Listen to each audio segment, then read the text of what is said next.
Titre: J'ai renié mon père pauvre, et j'ai découvert trop tard qui il était vraiment. Quand j'étais petit, j'avais honte de mon père. Il travaillait comme éboueur dans notre ville. C'était un homme fatigué au dos courbé qui portait toujours la même veste grise tachée et usée. Il se levait chaque matin avant le lever du soleil, pendant que moi je dormais encore. Et quand je me réveillais, il avait déjà quitté la maison. Il rentrait souvent tard, les mains sales, les chaussures trouées, le regard épuisé, mais toujours avec ce sourire calme. Il me disait souvent: Mon fils, tu es ma plus grande fierté, mais moi, je ne le regardais même pas. À l'école, les autres élèves me harcelaient. Ton père, c'est un clochard.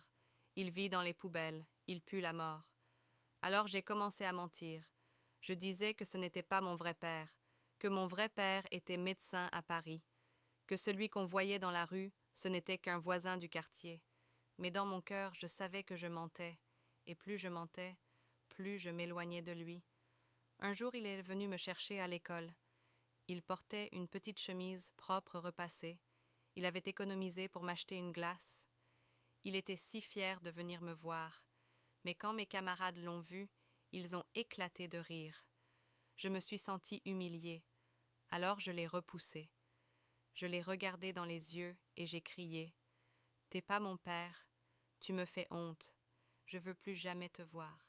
Son regard ce jour-là m'a hantée pendant des années. Il n'a rien dit. Il a simplement baissé la tête et est parti sans un mot.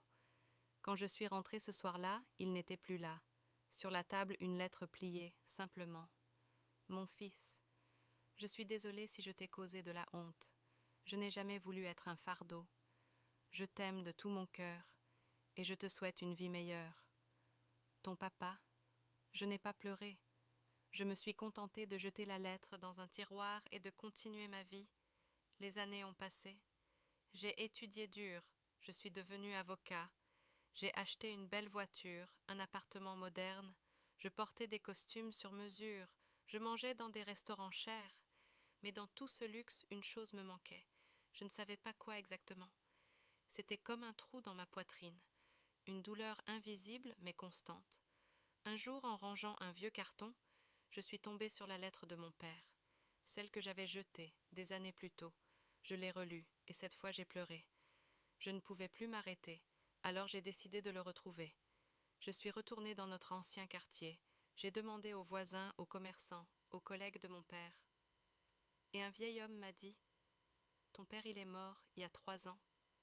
Il a travaillé jusqu'à son dernier souffle. Il refusait de s'arrêter, même malade.